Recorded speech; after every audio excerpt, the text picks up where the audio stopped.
shout, we're breaking down the walls. We're breaking free, yeah, we're breaking free. No more oppression, it's out for liberty, breaking free. Yeah, we're taking a stand. Freedom's in our hearts, we're reclaiming our land.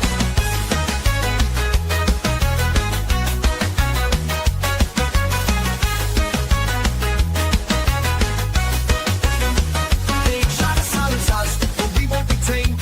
Voices getting loud, can't keep us in chains. We got the power, we got the might. Together we can shine, together we can fight. Feel the rhythm in your feet, it's time to stand tall. Raise your voice and shout, we're breaking down the walls. We're breaking free, yeah, we're breaking free. No more oppression, it's out for liberty, breaking free. Yeah, we're taking a stand. Freedom's in our hearts, we're reclaiming our land. They try to silence us, but we won't be tamed. Voices getting louder, can't keep us in chains. We got the power, we got the might. Together we can shine, together we can fight. Feel the rhythm in your feet, it's time to stand tall. Raise your voice and shout, we're breaking down the walls. We're breaking free, yeah, we're breaking free. No more oppression, it's out for liberty, breaking free. Yeah, we're taking a stand. Freedom's in our hearts, we're reclaiming our land. We're claiming our land.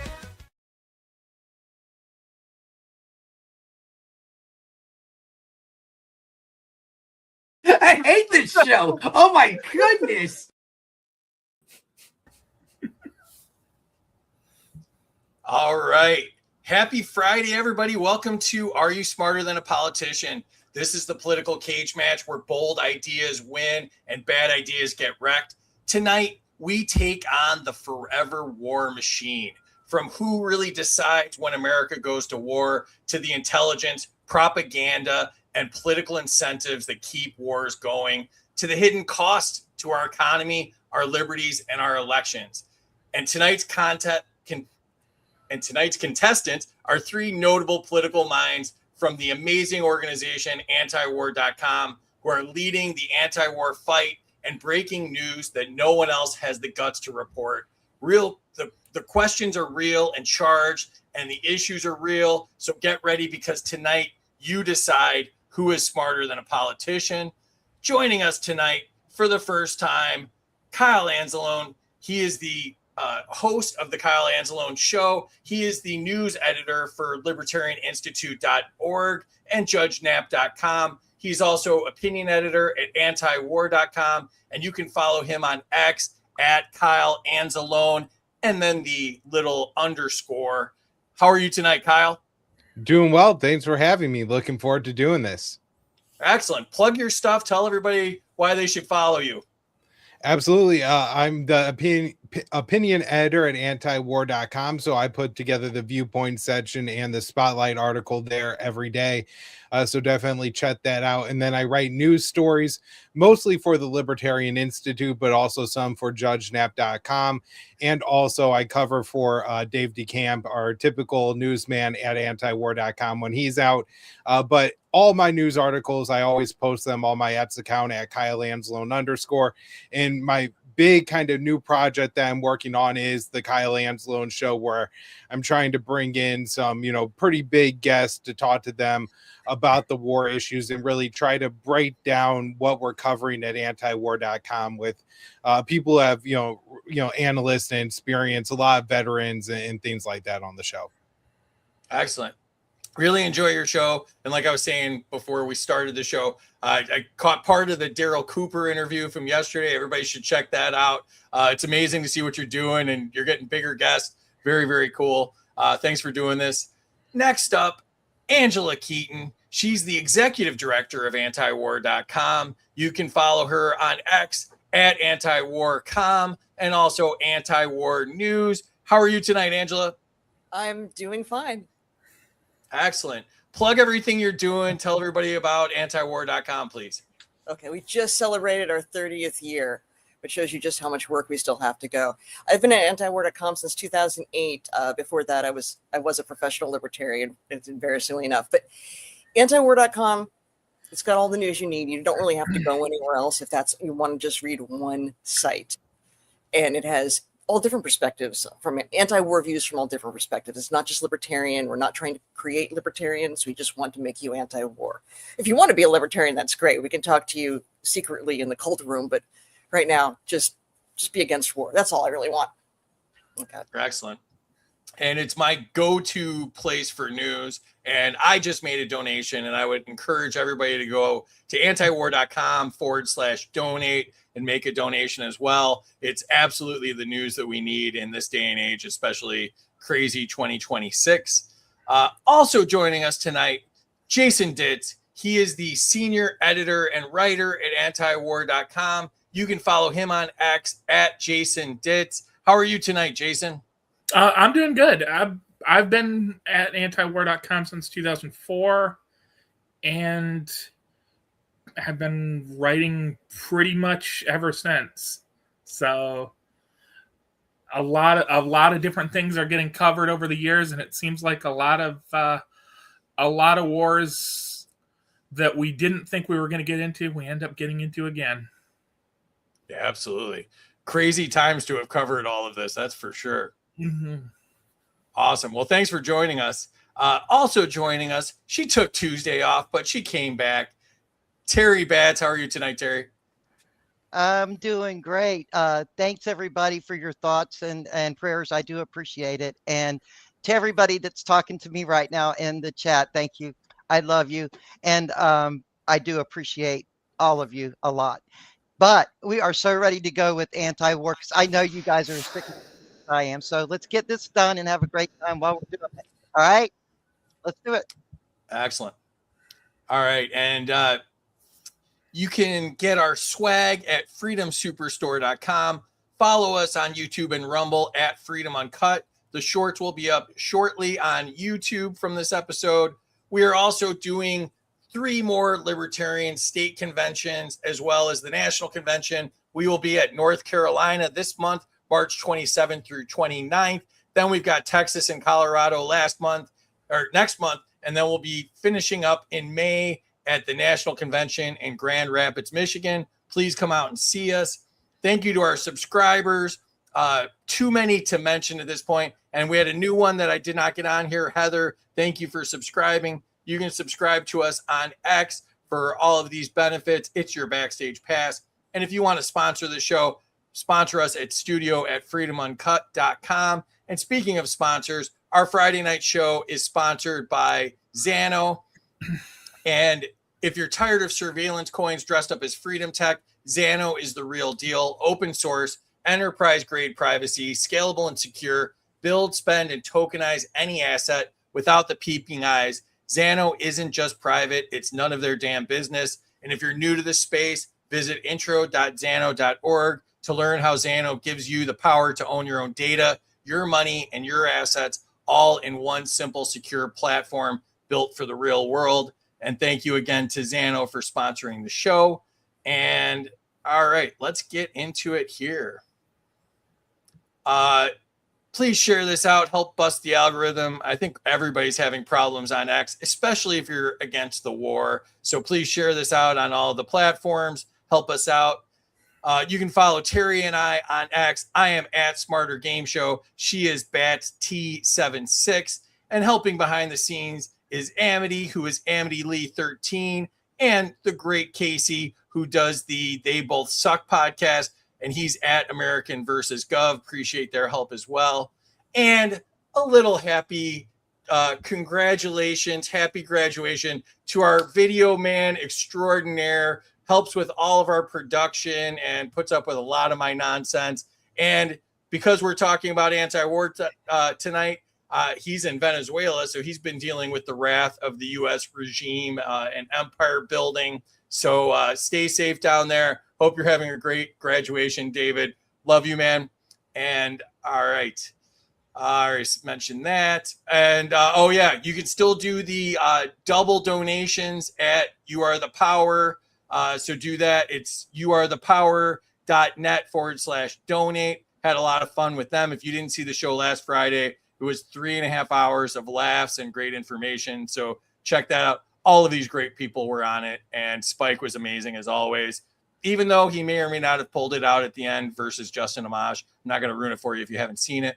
So, all right. So since Trump ruined peace prizes, the grand prize tonight is our own special grand prize. It is the Are You Smarter Than a Peace Prize. Also on the prize shelf is Mike Johnson's signature cologne Swamp Ass, as well as the Ayn Rand Fountainhead teddy bear. We also have the home edition of Are You Smarter Than a Politician if you want to annoy your friends and neighbors. We also have an assortment of libertarian bobbleheads, including the aforementioned Justin Amash. We also have the board game, Neoconopoly. So if you want to practice what we're talking tonight about war, this is a game of global domination. You know, you can bomb people, take their resources, enslave them, whatever you want to do. Also, we have the Trump random generator. How this works is you pull his arm and he pulls a tariff out of his ass. And we also, why do you need a piggy bank? If you have a central bank, you can destroy your own dollars at home. We have the dollar destroyer. And we also, somebody's got to take this off my hands. It's been on here since like November. Nobody wants it. It's a Trump nativity set. We paid a tariff for it. Please take this piece of shit home, somebody. And also, obviously, we have the Lego Killdozer, because nobody talks about the Killdozer more than me and Casey do. Once again, I just want to point out, donate to antiwar.com. It's antiwar.com/donate. I cannot stress the important work these people are doing. It's where I get my news. And I also want to give a shout out to Chris Townsend, who helped me with tonight's episode. He's a huge fan of you guys too. And he was one of the ones that was like, you got to get them on. You got to get them on. And so thanks to Chris. And the rules are tonight, I am the government. Whatever I say goes. Scoring errors count. Life isn't fair. Suck it up, Buttercup. Nobody cares. The rules are you can debate each other. You can veto an answer. Filibuster. You can tariff, redistribute an answer. And everybody starts off with negative 500 points because the government gets paid first. Here's how scoring works. The chat controls the score. So they can give or take up to 100 points from the contestants. They can give a reason why. They cannot give a reason why. But also, because we believe in crony capitalism, since I'm the government, subscribers can give or take up to 200 points because they paid me, so they matter more. Nuking a score. Any former contestant can nuke a score, taking it down by 1,000 points. But the twist is a contestant can only be nuked one time, and it's got to be for a good answer or a good reason.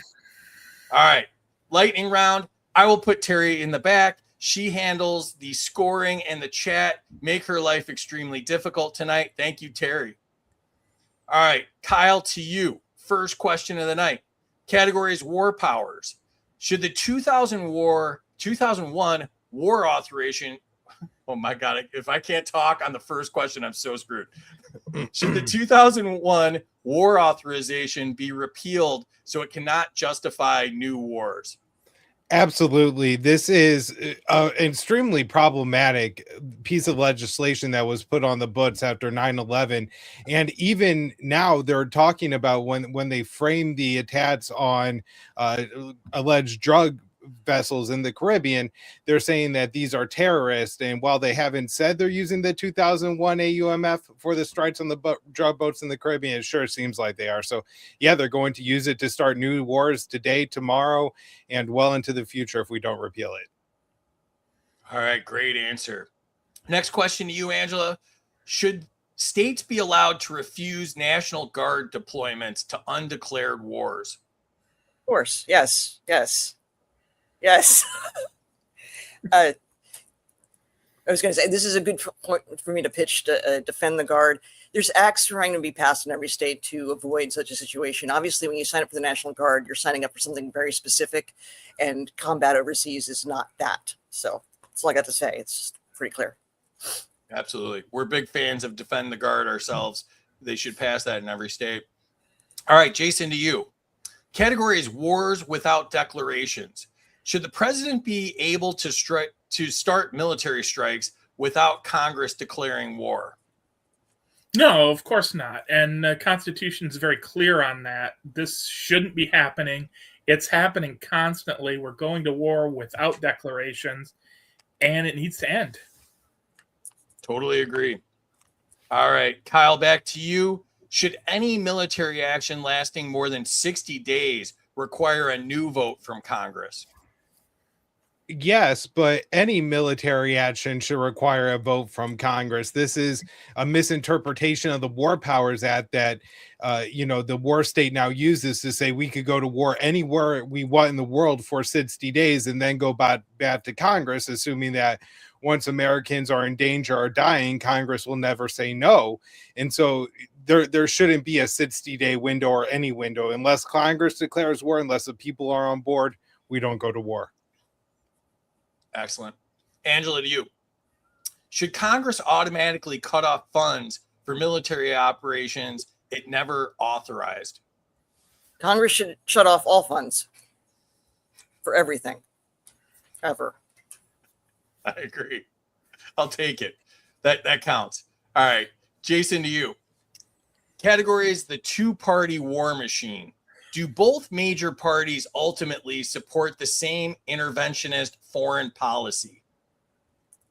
More or less, yes. There are some subtle differences between which interventionism they support, but at the end of the day, they're two sides of the same coin.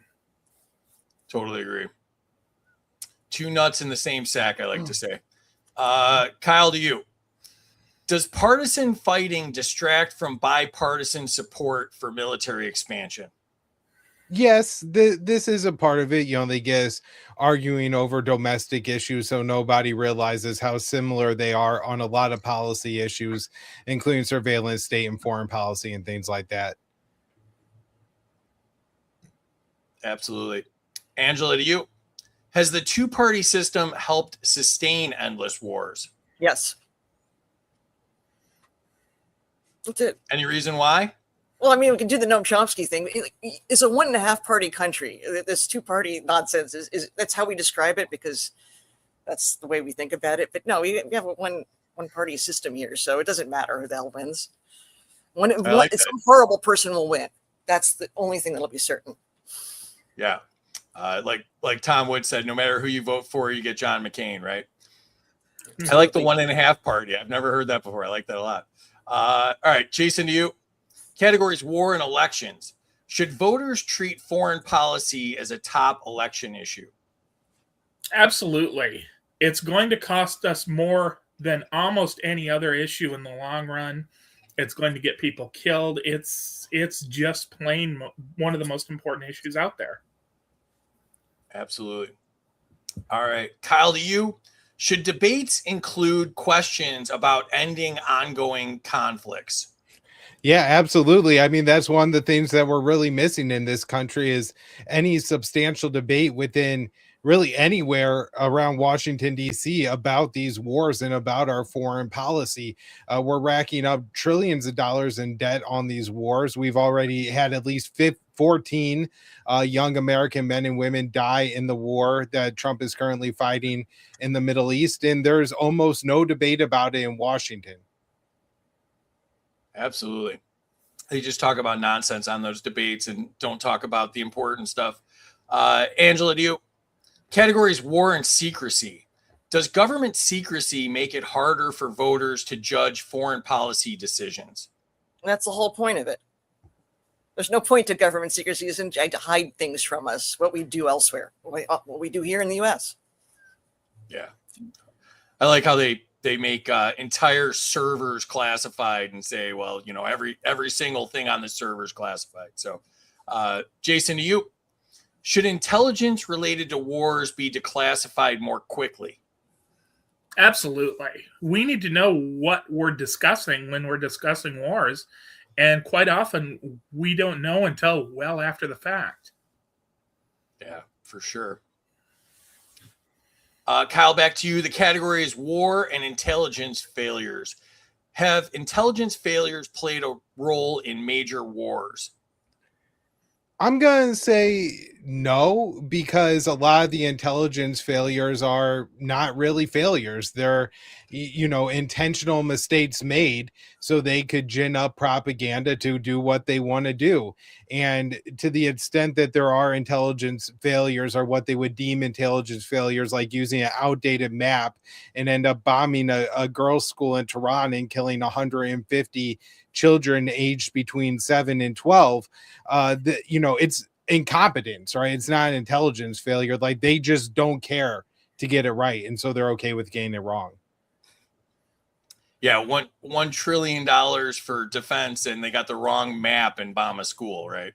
And it might be Iranian Tomahawk missiles, right? So, Angela, to you, should intelligence agencies face stronger oversight from Congress? What intelligence agencies? There shouldn't be any. Yeah, that probably is an oxymoron, right? No, I mean, there's like, I mean, I love these questions, but yeah, it just like what intelligence agencies? I mean, only a country that's doing terrible things in the dark needs the CIA. Just like with the FBI, is usually was used to go after a civil rights movement or anti-war activists or anybody inconvenient. It's not there for solving crime. What crime would they be solving? Just the crimes they do. Yeah, I like to say the questions are dumb because the government's even more dumb. So that don't blame me. This is great. All right, Jason, to you. Should intelligence claims about foreign threats be independently reviewed? Absolutely. It would be nice if they were reviewed at all, but increasingly it seems like they can make up whatever they want, and that's good enough for most people. Sure seems that way. All right. Enter your scores in the chat and donate to antiwar.com/donate. Help what these people are doing with their excellent work. And I forgot to go into the chat the first time, so there's going to be a bunch in the chat here. Paul is here to support those who support grassroots. And yes, you are definitely smarter than any politician. That's 100% true. William's here. Let's go. Dan's here. What's up, Dan? Woo, the party's starting. That's Chris, who I was mentioning that's such a fan of you guys. Chris Townsend. He always calls it free day. So right back at you, brother. Michael's here. What's up? Jacob Winograd's here from the Biblical Anarchy podcast. What's up, brother? Amity's here. What's up, Amity? Here we go. First 200 to Kyle for broadcasting from Maj's living room. I told you backstage, Kyle, you were going to get points for that. Minus 200 because I'm not in the intro. We're working on it. The intro is so old. We're working on it. I mentioned that my video guy's getting bombed right now, right? 1,000 points to Kyle, Jason, and Angela for keeping me up to date on foreign policy. Yeah, they are the best. Grumpy Gnome is here. What's up, Grumpy Gnome? Check out his Two Shots In podcast. 200 points back to free for having this awesome lineup. That's fair. Ovens is here. The lovely Ovens O'Brien. Check out XUM.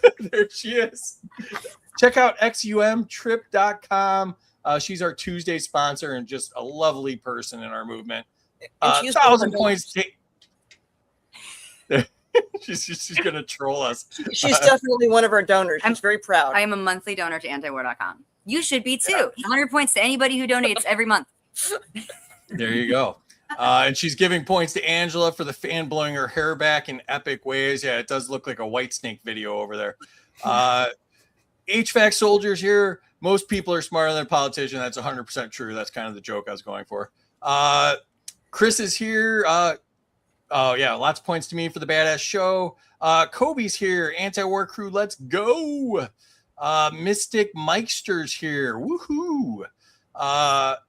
200 to Ditz for the 4+ years on Angela. Somebody's doing math. 200 to Angela, girl power. Casey's here. What's up, Casey? 100 points to anyone who donates to anti-war during the show. I'll be donating 20 after the show. Kilburn's here. What's up? Minus 100 to Kyle for test. I don't know what that was. Minus 100 to Angela to be fair to Kyle. All right, so we're just deducting points. We're taxing people. Points to Angela. Points to Angela for defend the guard. Points to Angela for defend the guard. Defend the guard. Points to Angela. Defend the guard. 100 points each to Kyle and Jason because I'm biased and will be overly generous to Angela all night. Minus to Jason for fibbing. He's not been writing for 24 years straight. Caught you in a little fib. It feels like it. Yeah. There's enough wars to write for 24 years straight. That's for sure. Points to Jason for ending presidential strong handing. There we go. Points to Angela. Congress should shut off all funds.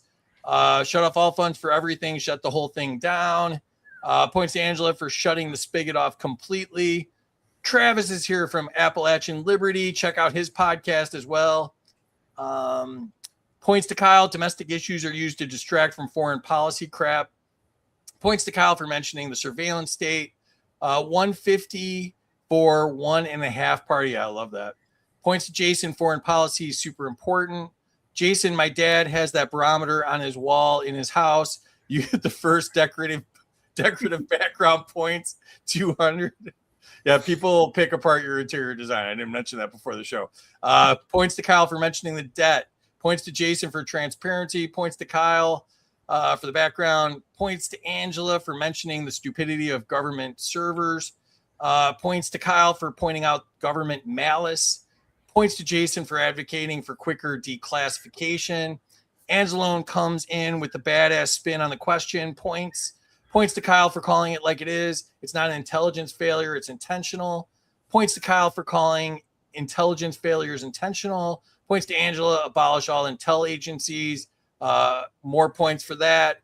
Angela, you mean you don't trust the intentions of our benevolent government? LOL, we don't either. Oh, yeah, that's the Rev Joe Blank. Welcome. Michael's here. What's up, Michael? Points to Angela for no funding wars. All right, I think we got through it here. That was a lot of reading. Let's check the scoreboard and see where we're at. Kyle in the lead, 1525. Angela just behind, 1400. And Kyle's right there too, 1275. Kyle, Jason, you're in third place. Oh, I removed you, and I'm hitting all the wrong buttons now. Jason, you're in third place. What do you think so far? Well, I think I should complain about the unfairness of the scoring and suggest that I'm going to make a dramatic comeback. Yeah, I am the government, and so it should be unfair, and it should feel like you've been penalized heavily, maybe 50%. And Angela, you're in second place so far. How are you doing? I'm just here to support the men.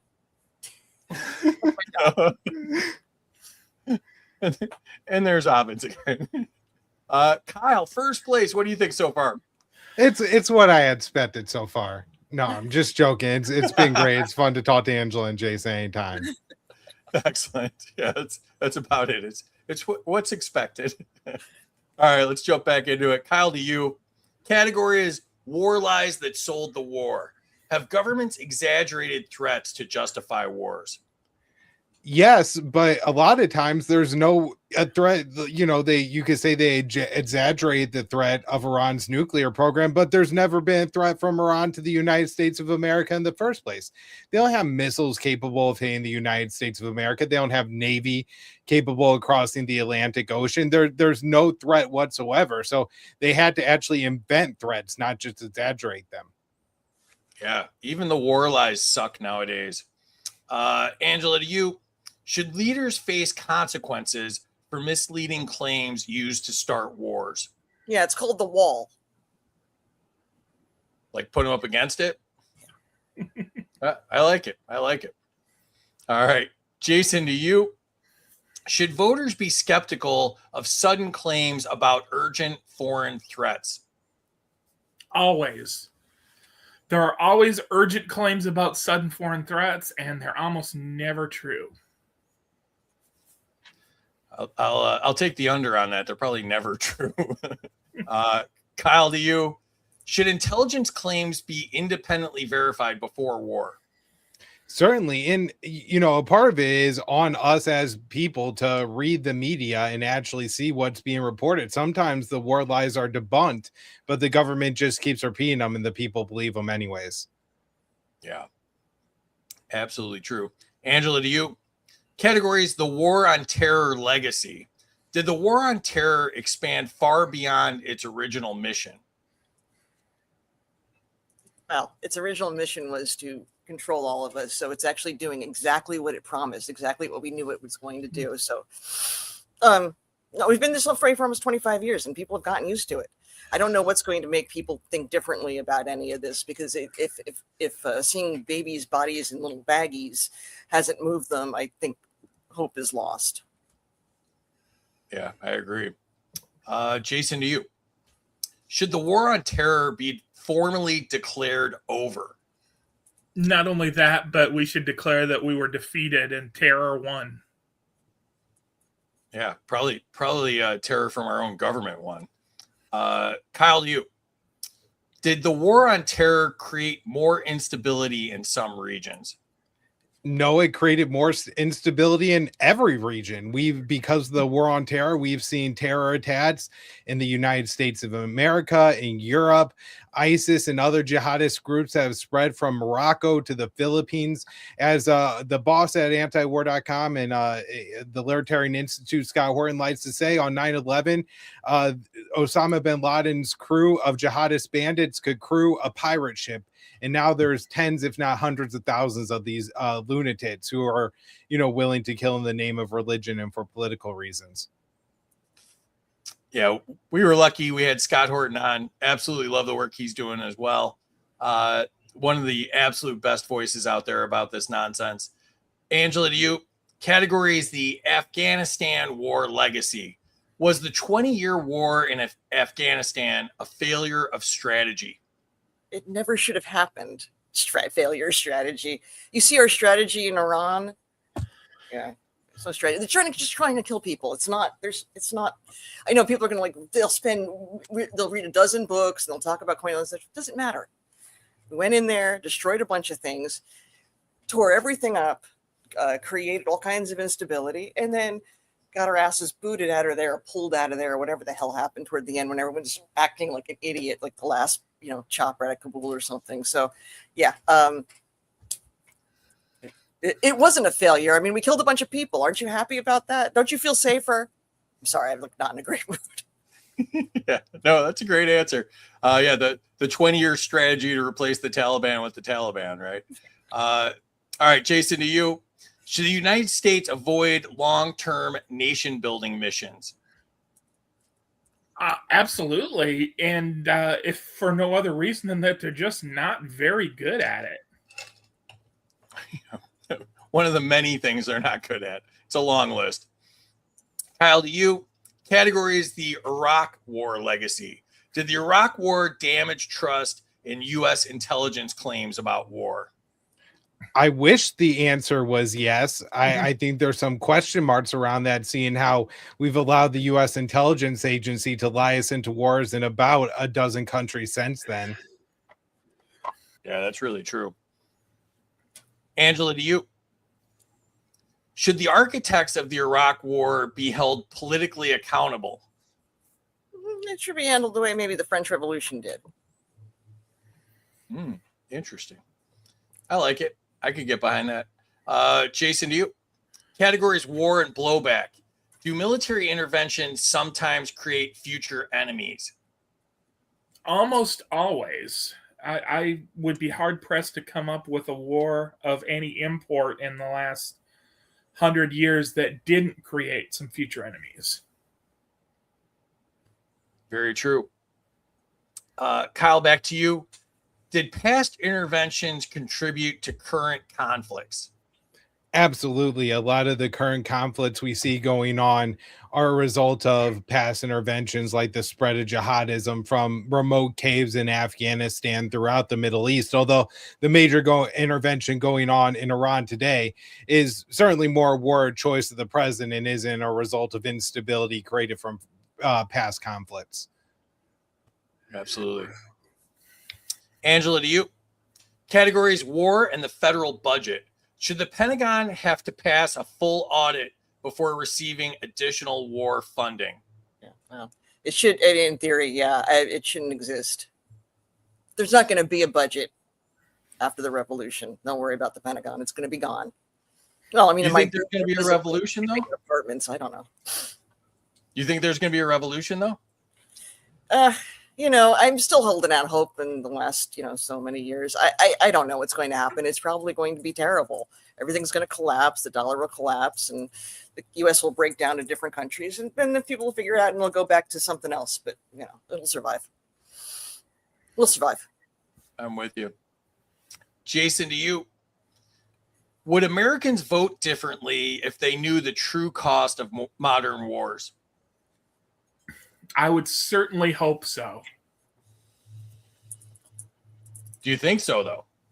I'm not sure, because voting for cruelty seems to be the go-to for a lot of people, but I would hope if they knew the actual cost, it would change things. Fair. Kyle, back to you. Oh, no. Enter scores and donate to antiwar.com/donate. Let's check out the chat. 100 to me just for donating $20 to antiwar.com. Thank you, Michael. Points to me for staying on brand and clicking the wrong buttons. Yeah, and Casey, I saw you lurking there and I knew you were going to say stuff. Minus to Jason for complaining about the score. Yeah, that happens sometimes too. Minus to Jason for complaining about the score, but plus 200 pity points. So that's a net 100 there. Points to Jason for having to deal with Kyle's bragging. Kyle, we usually give points to people for talking with their hands. 200 for being so still. Points to Angela for mentioning the wall. What's up, Namrock? Namrock, one of my favorite all-time memers, by the way. So check him out on X. Points to Angela for wanting war criminals to assume room temperature. I like that. Just another brick in the wall. Points to Angela.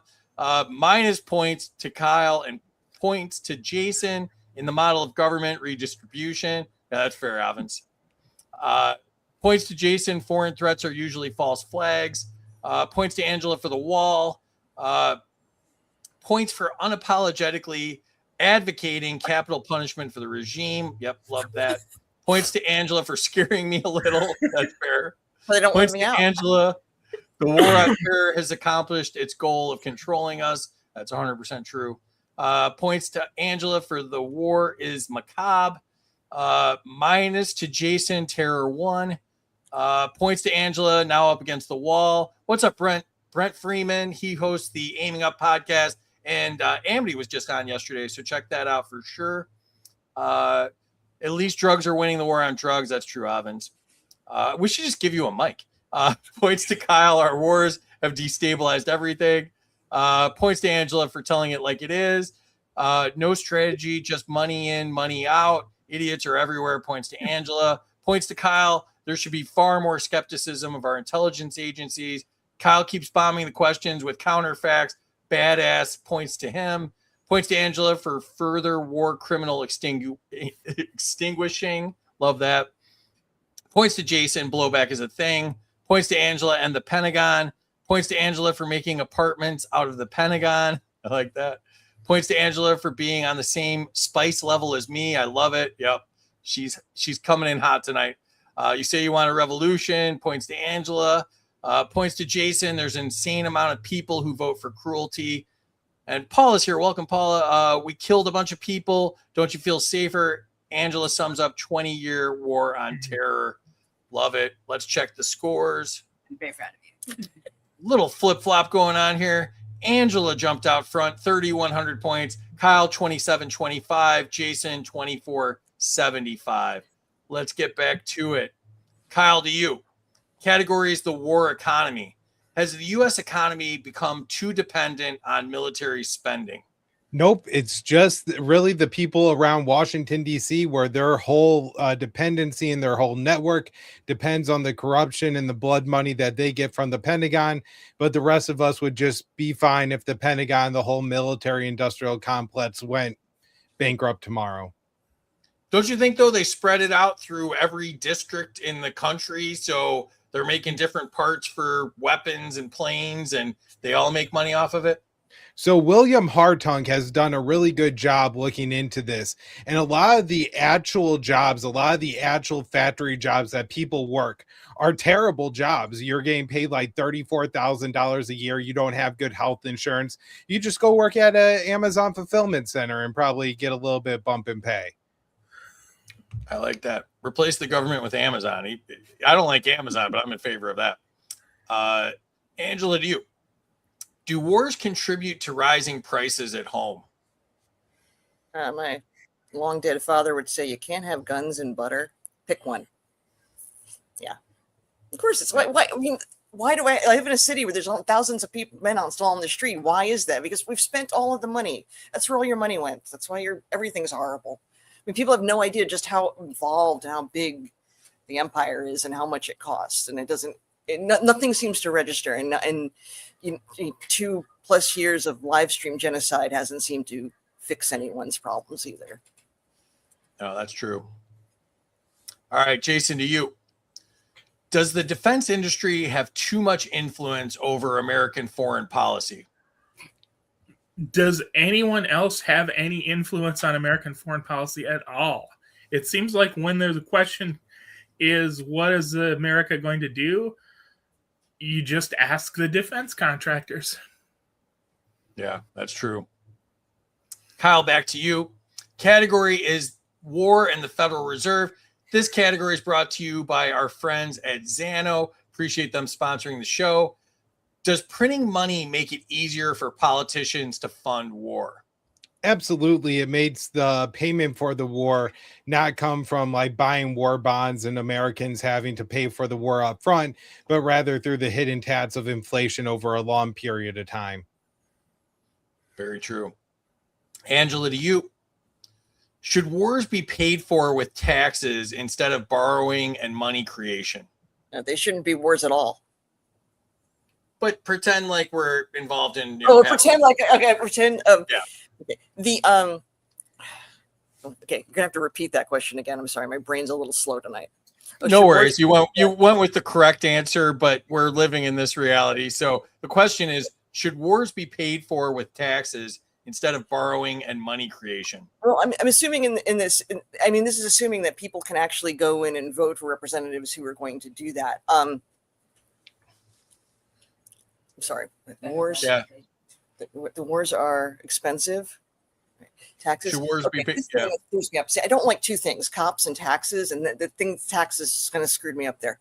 How are you going to pay for them otherwise? Are you going to like sell swag at the war events? I don't know, bake sales. I don't know how else they are paying them. It's either taxes or, money creation, a little printing press. Yeah, they just print money and pay for them that way. Yeah, I'm with you. All right, Jason, to you. Categories war and crypto. Could decentralized currencies make it harder for governments to finance endless wars? They could, but I'm not confident that they would, because it seems like if there's one thing the government will always find a way to do, it's to keep having wars. Yeah, that's true. Kyle, to you. Does cryptocurrency weaken the ability of governments to enforce economic warfare? It does seem to. I know the U.S. government has complained quite extensively about particularly the North Koreans' use of cryptocurrencies in order to evade American sanctions. And for a while in Venezuela, there was a pretty heavy Bitcoin mining industry. And so I'm sure to some degree it really does allow people to bypass sanctions and have a way to cut down transactions outside of the U.S. dollar and SWIFT system. Absolutely. Angela, to you.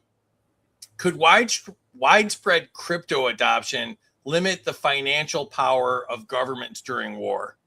It should in theory, but the original cryptocurrency, we were early at antiwar.com. We were very early adopters of that. We kind of always have been early adopters for those things. The original idea for Bitcoin was that you'd have money in theory that was mostly private. It'd give you some anonymity and would bypass any blood money of Federal Reserve notes. Since then, of course, you've seen different kinds of legislation. The state will, of course, get involved. Anything's at all successful, the state's going to grab it and take it away. But yes, in theory, it should do all those things. It's just that we constantly are battling a giant octopus of a state that's going to keep, people are going to come in, venture capitalists, which are just agents of the state. But all of that, they're just, it should, but it probably won't, because we're competing against people who are better at hacking things and better at getting legislation passed because they have more access, because they are part of the government and they're all part of the same system. Yeah, I think that Bitcoin is captured, and that's why I support Xano, a real privacy coin, and freedom dollars and stuff like that. I think crypto, has lost that momentum. So, Jason, to you, should voters worry that wartime regulations could be used to permanently restrict crypto freedom?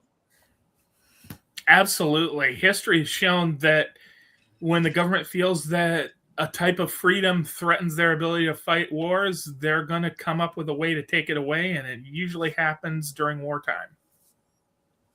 That's true. Kyle, to you, the category is endless wars.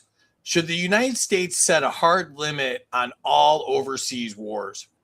Well, assuming that we're going to fight a war, which I would never support, if Congress were going to pass a declaration of war or an authorization for use of military force, they should put a sunset date in that legislation in order to require Congress to vote on that again 2 years or 3 years or 5 years down the line.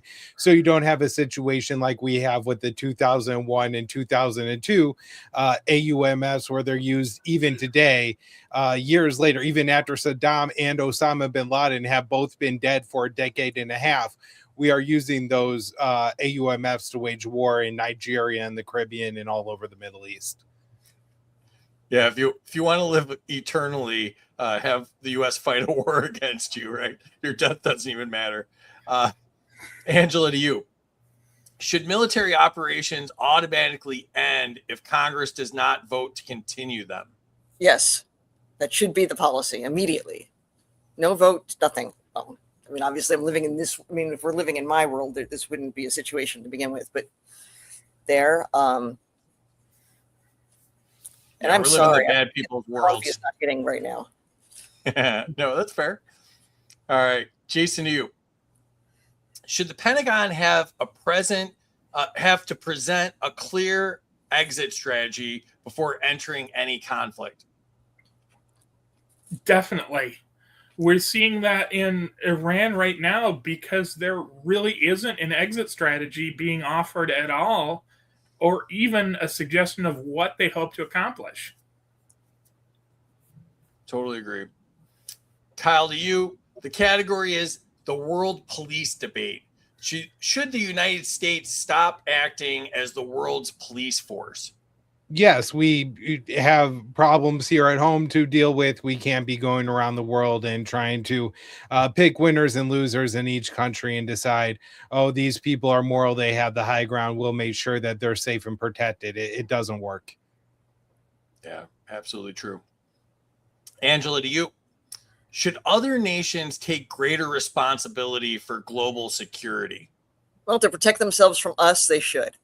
They should all work to protect themselves from the U.S. Now, if you mean Europe and NATO, yes, of course. But why does NATO still exist? These are all questions that only exist because of this insane system. It's not, they wouldn't be quite the same and very different system. Absolutely true. Jason, to you. Does global policing stretch American resources too far? Not only stretches our resources too far, we aren't even particularly good at accomplishing it when we do have the resources. That's a great point. Kyle, to you, the category is war and global power. Is maintaining global dominance worth the cost of constant military engagement? Absolutely not. There's no benefit to the average Americans of being dominant on the world stage. We could trade with other nations, have good relations and business with other nations, and being a part of the world economy, Americans will have some benefit to access to trade, but we don't need to be the dominant superpower to do that. In fact, we've created a lot of chaos in the world markets with our war making, and it's only impoverished Americans. Except for the Trump boys. Did you see the thing that they own a drone company now and we're only allowed to use American drones? And shockingly, they're one of the only American drone companies and their stock has doubled in the last week. Yeah. Yep. Crazy. Angela, to you. Does global power require constant military presence? Only if you're causing all the chaos in the world. Yes, if you do what the U.S. does, it's going to need constant global security. Yes, because you're constantly creating enemies and destroying countries and cultures and civilizations. Like the apartheid Israel is completely wiping out cities that have been there for so many. I mean, like they're wiping out history, which is one of the reasons why there has to be a prosecution post the genocide. I would not keep your fingers crossed, but yeah, that'd be a good idea. Yeah. Jason, to you. Should diplomacy play a larger role than military strength in global leadership? It should, but it doesn't seem like it does, unfortunately. The ability of a country to have successful diplomatic relations is very easy to ignore if they don't have a large military. Yeah. Agreed. Enter your scores now and donate at antiwar.com/donate. The chat is hopping. Let's check out what they're up to. Points to Kyle. DC is a plague. Yeah, 100%. That's the real pandemic is DC right there. No blood money. No more war machine. Points to Kyle. Points to Kyle for collapsing the military industrial complex. Points to Angela for showing up to a game show in her pajamas. Bold move.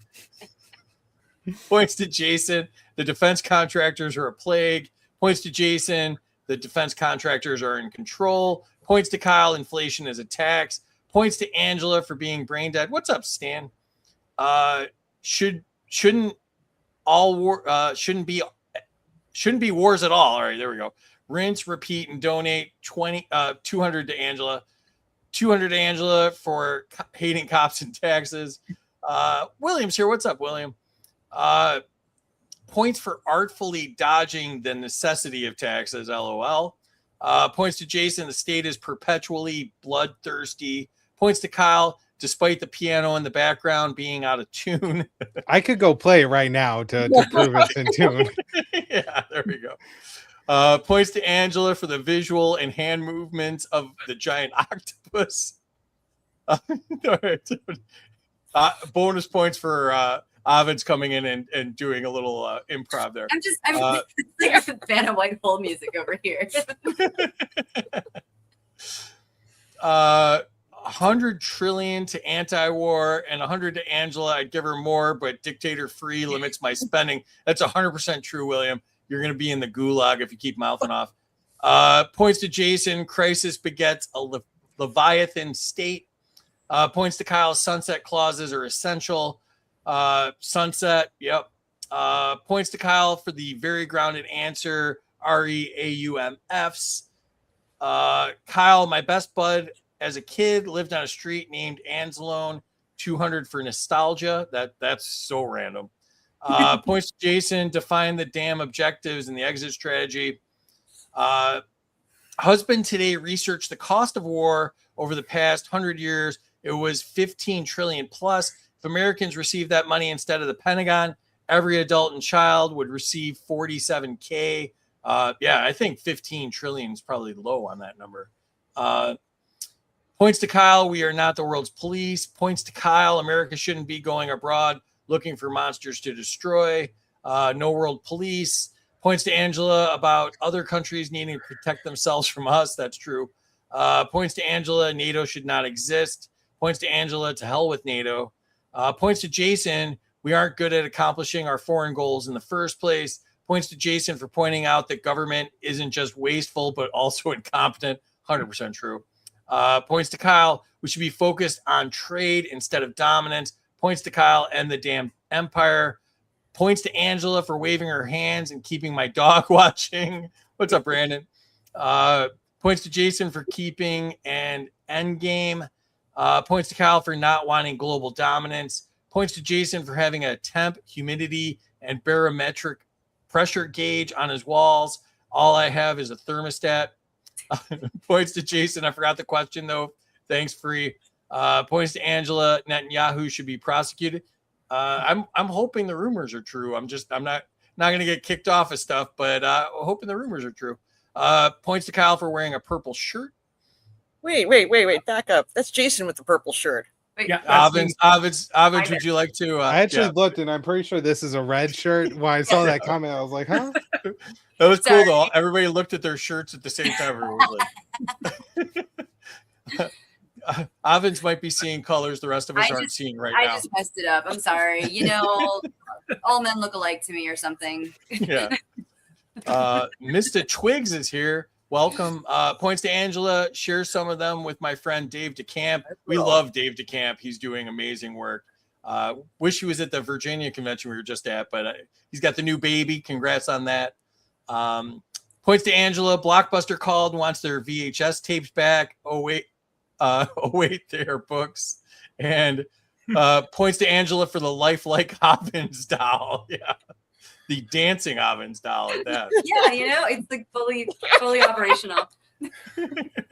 You just do the twist on the back, and there we go. All right, let's check the scoreboard. Kyle back in front, 50-25.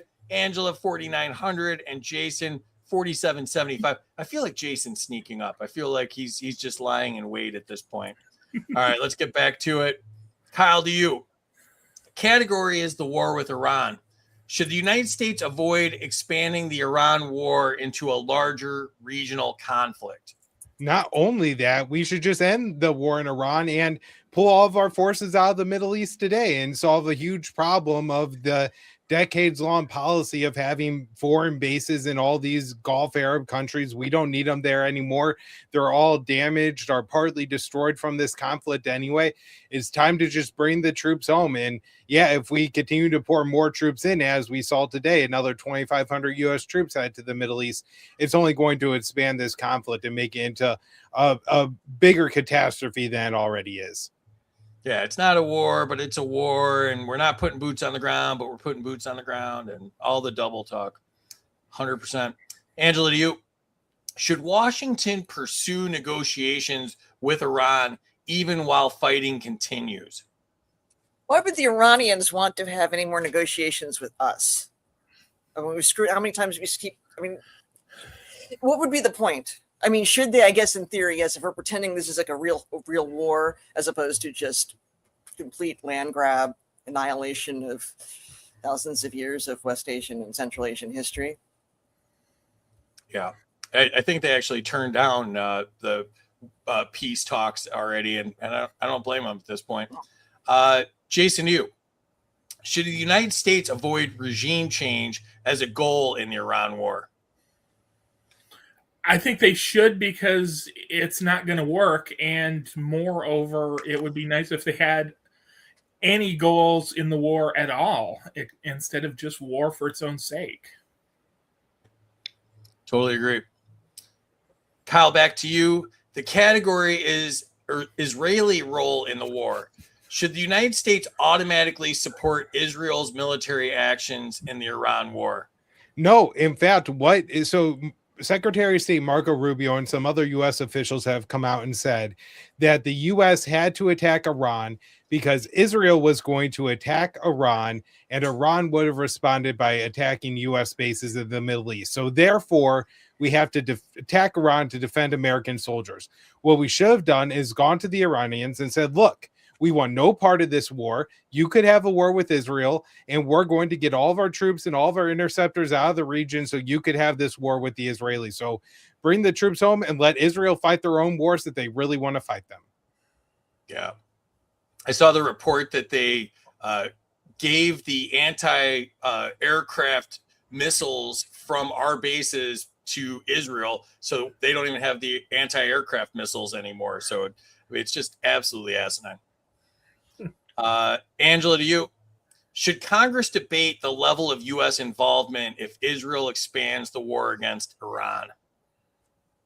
Well, yes. If yes, I mean, assuming that this was a war that was an actual war that needed to be fought in some abstract world, sure. It's not going to make any difference. Even if the roll call had for the war, it doesn't matter. It's not relevant. It's only for civics classes at this point that we even ask these questions. Absolutely. Jason, to you. When close allies are engaged in a conflict, Should American foreign policy maintain its independence? Absolutely. Close allies can get you into a lot of trouble, and we saw that in World War One. Absolutely. We all got the friend that's going to start the fight in the bar, and you should just not go to the bar with them. And that's Israel in this one. Kyle, to you. Category is U.S. bases under fire. Should attacks on U.S. bases abroad be treated as acts of war requiring congressional authorization before escalation? Certainly in the case that we're looking at here, where the United States launched the unprovoked war in the first place, then you can't claim that we are just attacking back in defense of our own bases. There may be a scenario where an American base somewhere is attacked with no provocation whatsoever, and then maybe there could be some immediate defensive operations to make sure more Americans aren't killed before Congress acts. But to have larger military operations, you would need a declaration of Congress to go to war. I agree. Angela, to you. Should overseas bases be reduced to lower conflict exposure? Okay, I'm going to shorten the question. Should overseas bases be reduced? Yes. In fact, they all should be gone and gone away. I mean, for limit exposure, we're there. It's our own fault that we're there. I mean, the service, I mean, there's no reason to have all these people out there in the world. That's, to limit our exposure. We're the ones creating the problem. So, at this point, it's a volunteer military. If you sign up and you don't know what you're getting into, I don't know if I can really help you. But they put their country so close to our 35 bases, Angela. They're bastards. Those tricky Asians. Oh my God. That's on them, right? Jason, to you.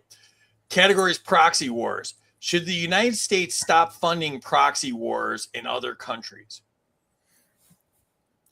Yes, it's expensive. It rarely works, and it often doesn't support what the U.S. thinks it's going to support.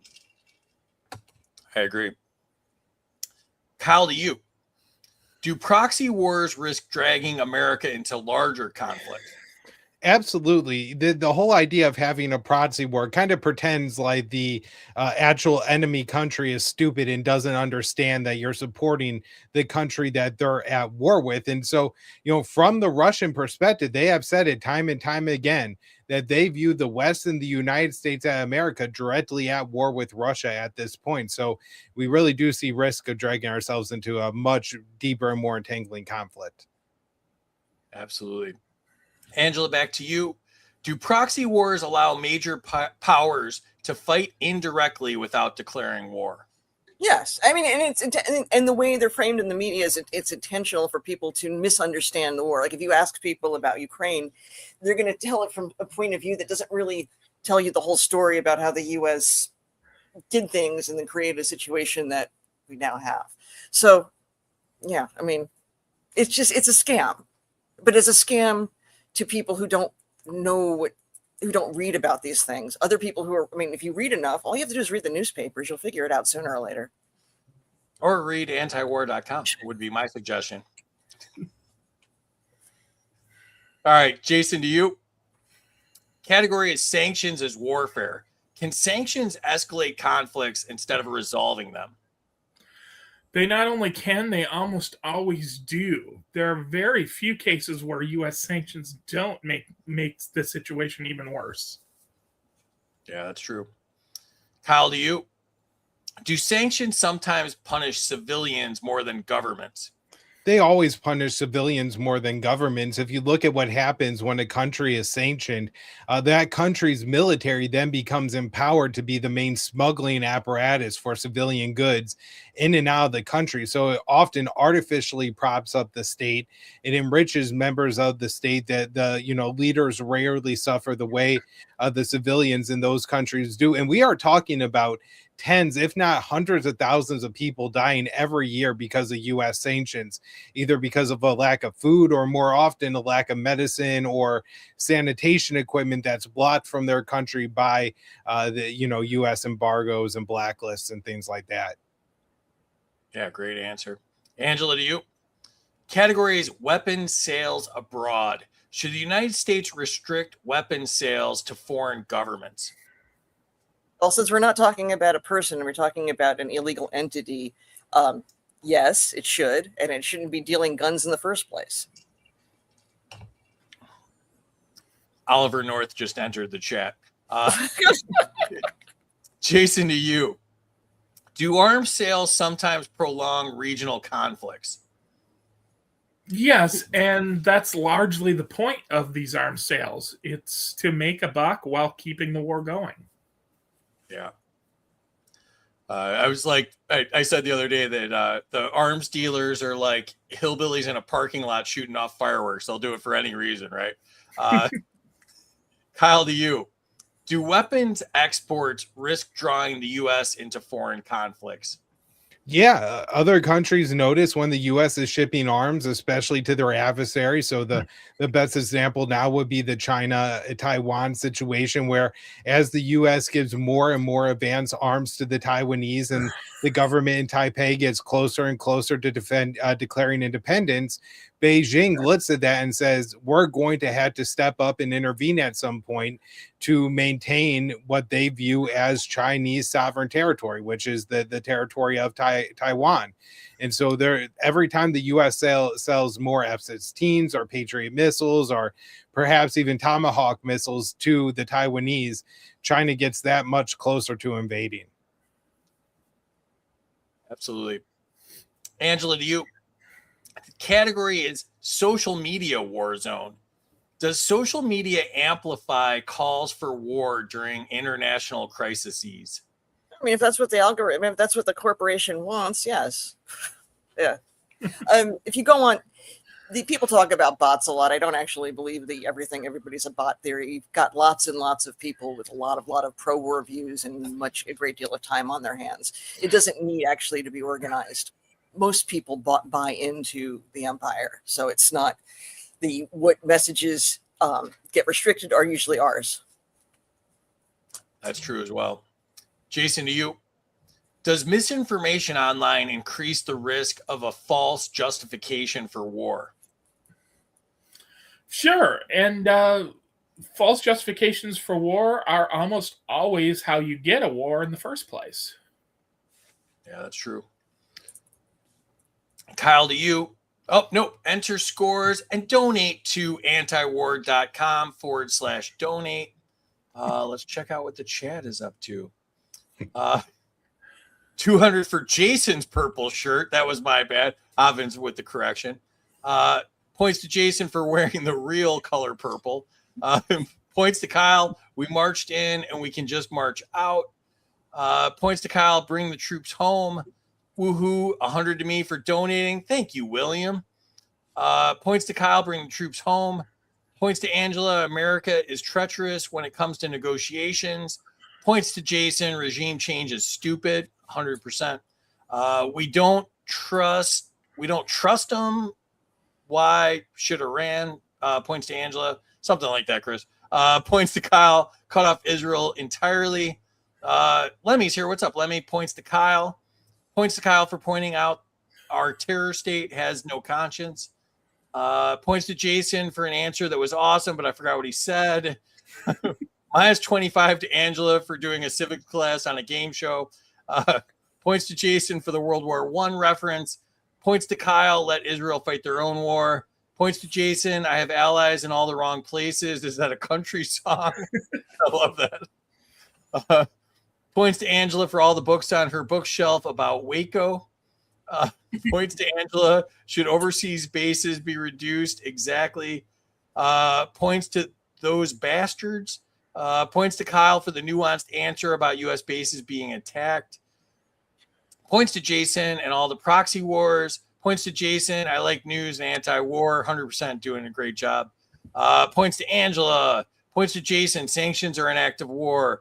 Points to Jason, sanctions make things worse. See, here's Jason's coming on. I told you. Points to Kyle, sanctions punish civilians.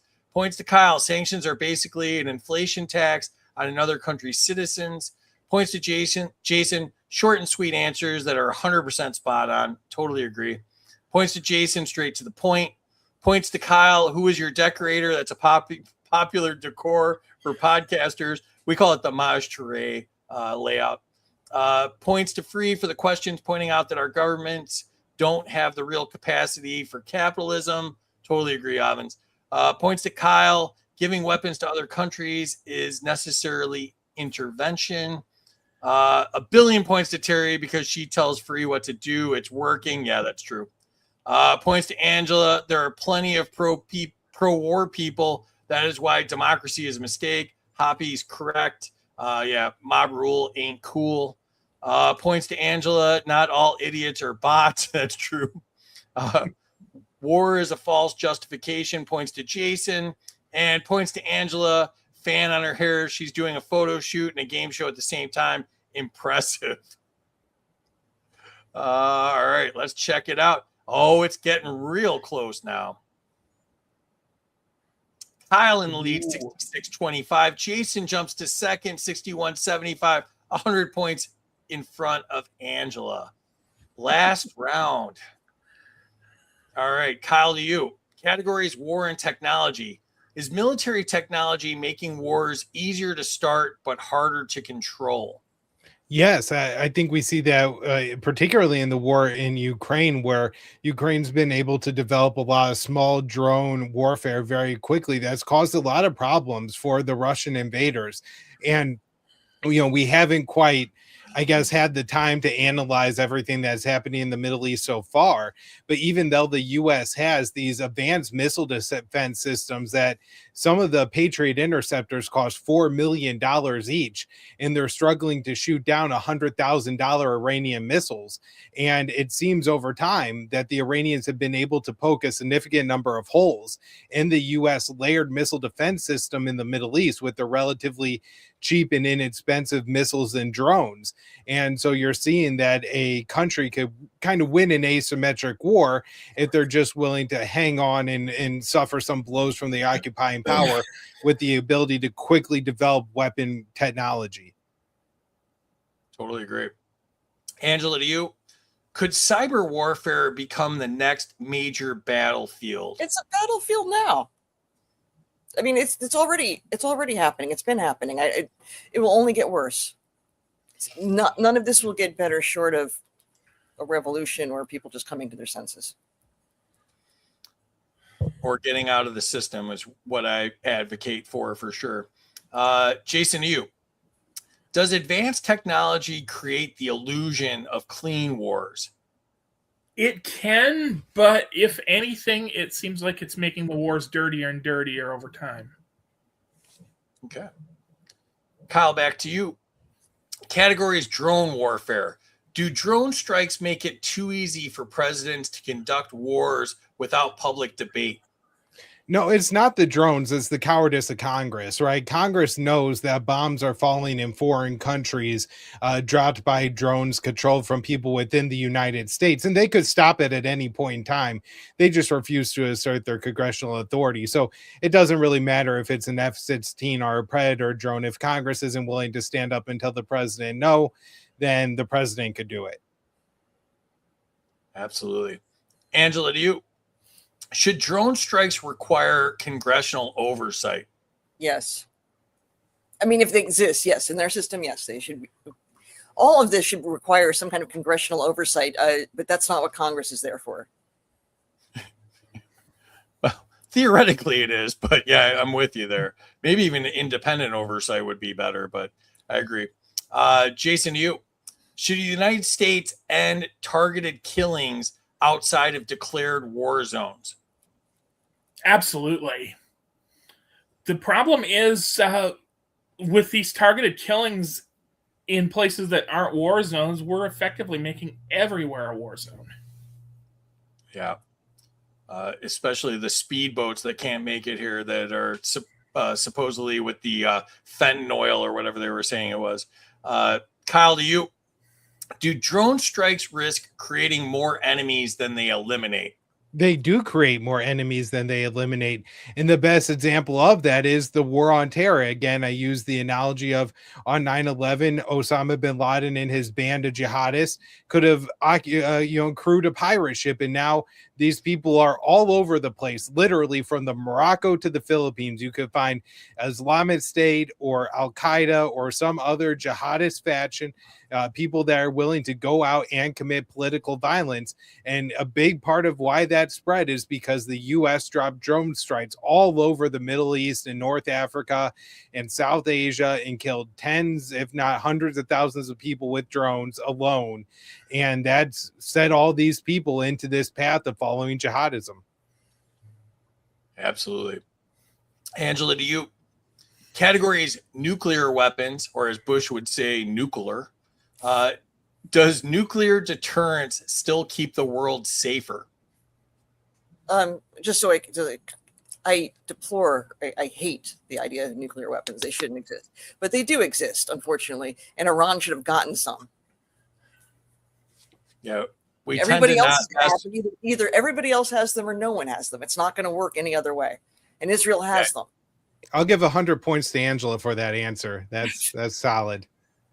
Yeah, we tend to not mess with the countries that have nuclear weapons. Apparently, Iran's the biggest threat. Not North Korea, not China, not Russia, but Iran's the biggest threat to us right now, right? Totally agree. Jason, to you. Should the United States reduce its nuclear arsenal over time? Definitely. The nuclear arsenal is far larger than it ever realistically needed to be, and it's far too expensive to maintain at current levels. Totally agree. Kyle, to you. Categories war and civil liberties. Do wars often lead to expanded government power at home? Yeah, just look at what ICE is doing day to day in the United States of America, or any police force. All of our local police forces have Bearcats and armored vehicles and all kinds of crazy, what was supposed to be surplus military equipment from the Iraq and Afghan wars. Our police are completely out of control and militarized, and also the government has more and more incentive to crack down on the freedom of the people as they realize that we're being lied into these wars to benefit the donors of the politicians. And we're going to continue to rise up and oppose that. And so they need a militarized police force to come and be able to crack down on us. So yeah, the wars always come home. For sure. Angela, to you. Do wars lead to permanent expansions of government surveillance? Yes, there's never any rollback. There will never be any rollback. It'll just continue on. And every regime, it will get worse and worse too. There's no changing that. It's not how power works. Totally agree. Jason, to you. Categories, the war propaganda machine. Do governments use propaganda to build support for wars? Of course, if they didn't use propaganda, they'd never get a good war off the ground. That's true. Kyle, to you. Does media coverage sometimes push the country toward military action? Oh, they always push the country towards military action. Look at the people who are occupying the positions of journalism at mainstream outlets right now. It's Charlie Savage and Natasha Bertrand, right? These are people who just take the information given to them by members of the CIA or the Pentagon or the administration, and then they publish it without actually thinking or vetting, is it true, or why is the administration telling us this? They just publish whatever they're given, and they push Americans into wars. 100%. Angela, to you. Categories, NATO expansion. Did expanding NATO increase tensions with rival powers? Yes, and that's the intention. It's there to create chaos and war and disease and famine and ugliness. It's really just a street gang with lots of, bazooms and flames and bombs and things. That's all NATO is. It shouldn't exist. It's a horrible, horrible institution. Did you say bazooms? Totally true. Jason, to you.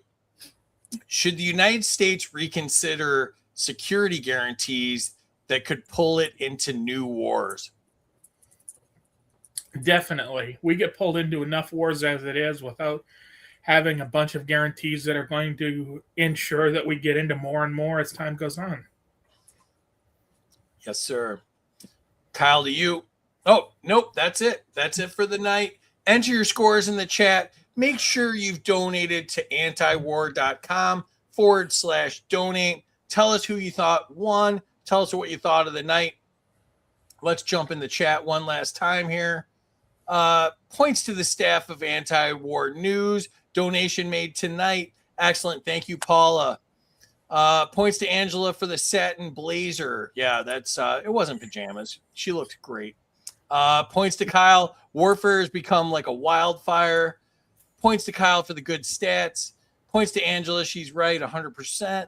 Points to Angela. Kaczynski was right about technology. Oh, we got a shout out to Ted on the show tonight. Points to Angela for the cyber battlefield. Points to Jason. We're seeing the cost of war. War is dirty. Points to Jason. Points to Kyle. Congress is filled with cowards. Points to Angela. Why? So yeah. Points to Kyle. The literal jellyfish has more spine than Congress. Points to Kyle. War is war, regardless of weaponry. Oh, damn, Kyle. It's not the drones. It's the cowardice of Congress. Points to Kyle. Points to Angela. Congress should have oversight, but that's not why they exist. 100%. Points to Jason. Making a war zone everywhere makes more enemies. Points to me for getting fentanyl in the anti-war show. Yeah, I'm pretty proud of my meme where I called it fentanyl. Points to Jason. Forgot why, but it was a good reason. Trust my plan. Thank you for attention to this matter. Points to Angela. Brilliant answers all night. Full stop. Points to Kyle for giving 100 to Angela. Points for the basest of takes to Angela. I hate nuclear weapons. 2 points to Angela. Points to Angela because I said so. Points to Kyle for the anti-ICE cop take. Points to Angela. The state continues to grow. Points to Angela. I counted the books on her shelf. 1,456.22. I don't see the 0.22, but points to Kyle. Over weaponized police state. Points to Jason. If we're killing, we're waging war. Power doesn't roll back. Points to Angela. Points to Jason. Without propaganda, there would be mass support for war. Points to Jason. No propaganda, no war. Correct. Short, quick, wise, brilliant answer. Points to Angela. NATO is a street gang. Points to Angela for being anti-NATO. It's an aggressive organization. Points to Angela. Street gang equals NATO. Speak truth. Points to Angela for whatever the heck the bazooms meant. You'll have to consult my colleagues on that. We'll have to go to the instant replay on that one. Points to Eric Garris because anti-war. Points to Jason. Security guarantees are bullshit. And points to Angela. Scientific wording bazooms. All right. Let's see where we ended up. Oh my God, was this close? This might have been our closest one ever. Let's check it out. Kyle, 76.25. Angela, 75.75. Jason, 74.75. What a fun show. Jason, you came in third place. You were concise but amazing. What did you think tonight? Well, I think it was rigged, and I think that we need my supporters to get out and protest and make sure that this doesn't stand. All right. Well, plug your stuff and tell people where to find you.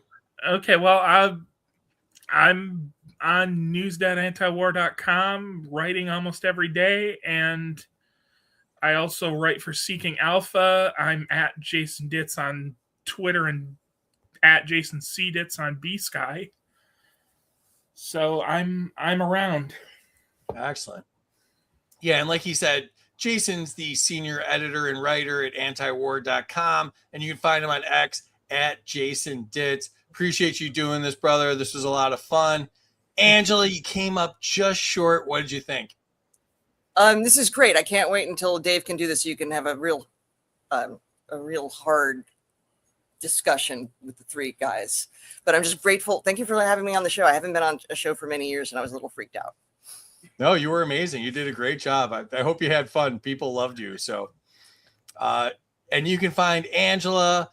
She's the executive director of antiwar.com. Check them out at antiwar.com on X, as well as Anti-War News. Really appreciate you and all the great work you're doing.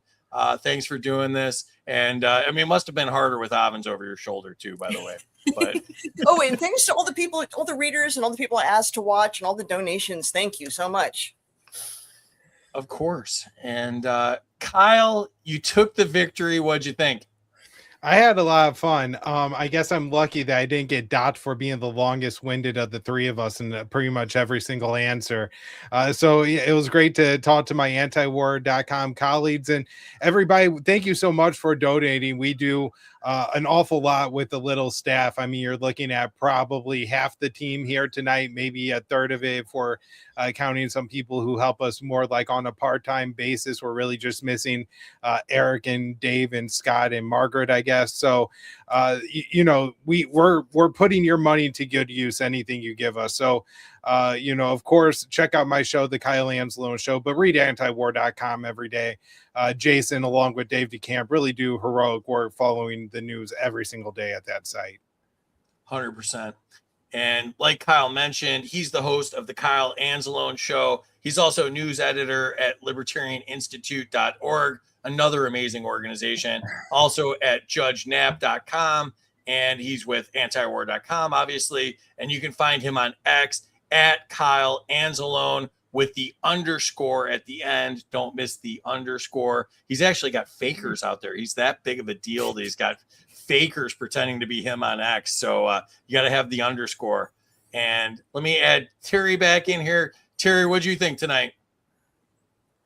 You know, what a difficult topic to have a good time on. And you guys were absolutely awesome. And I learned, which I love to do. Everybody knows that.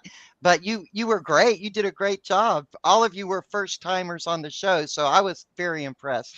And, you know, don't you guys love our chat? I mean, they are just so awesome.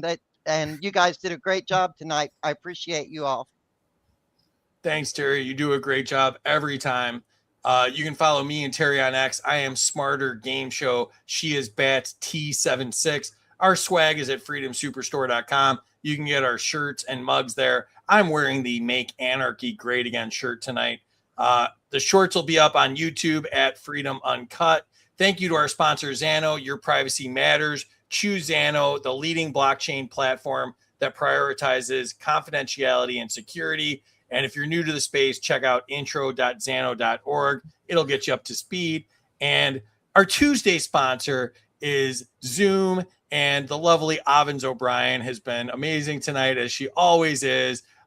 They have both these products, Zoom Beyond Mushrooms, as well as Plur, the Beyond Molly, and it's zoomtrip.com, xumtrip.com.